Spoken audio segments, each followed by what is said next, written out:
Assalamualaikum warahmatullahi wabarakatuh. Salam sejahtera untuk kita semuanya. Tetap selalu semangat dan optimis. Masih di channel Tani Ternak ya teman-teman semuanya. Jadi kelinci sendiri ini ya,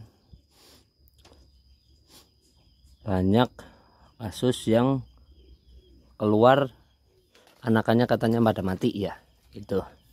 Jadi selain karena biasanya faktor yang pertama itu HPL-nya terlalu lama, jadi anakannya udah gede-gede di dalam keluar mati. Itu biasanya beranaknya sedikit. Tapi kalau beranaknya banyak tapi kok ada yang keluar mati juga, itu perlu kita teliti ya.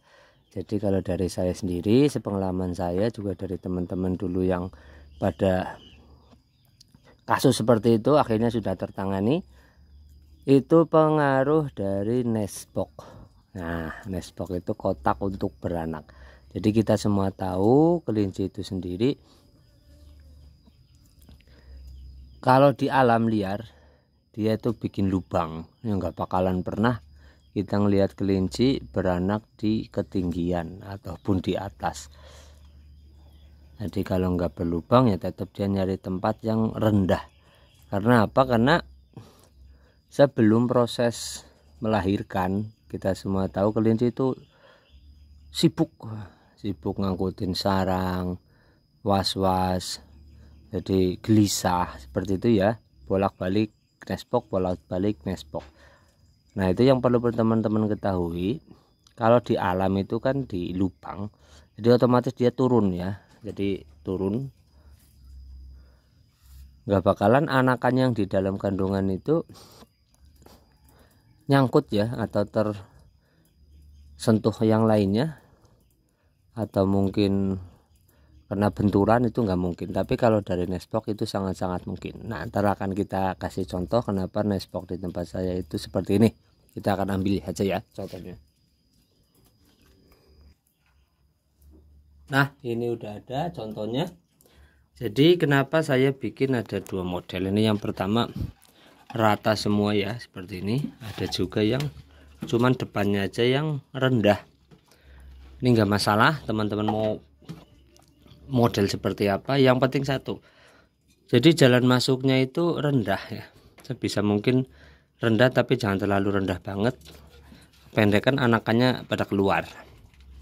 Nah ini yang jadi masalah, makanya dibikin paling enggak ini sekitar 7-8 cm aja ketinggiannya. Tapi kalau untuk rata seperti ini nih khusus untuk kelinci yang sudah nyaman di kandang kita ya, udah terbiasa. Tapi kalau untuk awal-awal memang lebih bagus seperti ini nih. Jadi sisi-sisi yang lain itu lebih tinggi dibanding sisi depan ya, pintu masuk ya. Pintu masuknya bisa dari depan, bisa dari samping, di sini juga bisa, tapi hanya satu sisi yang lebih rendah. Nah itu kelinci kan naik turun terus tuh, itu udah pasti kalau udah mau lahiran naik turun terus, dia gelisah. Nah anakannya di perut ini nyangkut sini nih, nyangkut seperti ini.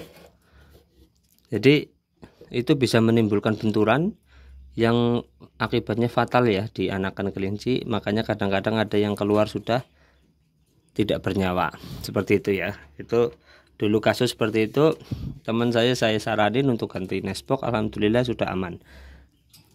Itu kalau beranak banyak. Tapi kalau untuk beranak yang sedikit ya memang kadang HPL-nya telat, teman-teman tidak ada penanganan khusus untuk disuntik obat agar dia lahir atau kontraksi ya, tetap dibiarkan ya biasanya seperti itu karena terlalu besar.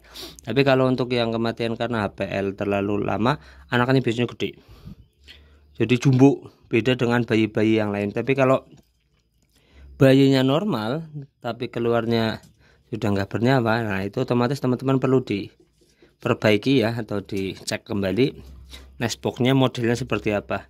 Makanya di peternakan luar negeri pun ya, untuk yang beranak di depan itu kotak boxnya itu pasti lebih turun, tidak tinggi ya. Jadi karena memang ada potensi kelinci bolak-balik itu janin yang di dalam perut itu kebentur balik, kebentur lagi. Nah itu bisa terjadi kematian seperti itu. Makanya paling kadang ada yang kematiannya cuma 1-2 ekor, tapi yang lain sehat ya, karena memang yang terbentur cuma 1-2 ekor itu saja ya. Itu perlu teman-teman ketahui. Ada juga yang mungkin kekurangan nutrisi, anakannya mati. Nah itu perlu dicek ukurannya, ukuran anakannya normal atau enggak. Jadi teman-teman memang harus perlu memberikan nutrisi yang sangat bagus ketika induk kelinci ini sedang hamil. Jangan sampai telat, tapi cobalah untuk cek dulu di nestbox ya. Nestboxnya teman-teman perlu perbarui semua. Jadi kalau terlalu tinggi bisa diturunin lagi, direndahin lagi. Barangkali problemnya dari situ. Nah itu kebanyakan dulu pada kayak gitu. Jadi kalau untuk mau model seperti ini bisa, mau seperti ini bisa. Yang penting dia pintu masuknya itu lebih rendah ya.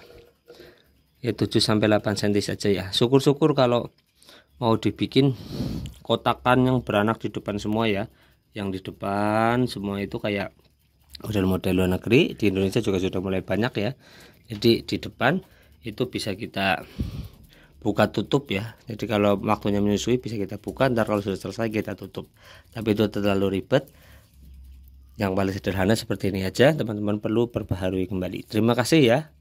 Semoga tidak ada kejadian lagi seperti itu, anakannya pada sehat-sehat dan juga memberikan keberkahan untuk peternaknya. Terima kasih. Wassalamualaikum warahmatullahi wabarakatuh. Tetap selalu semangat dan optimis.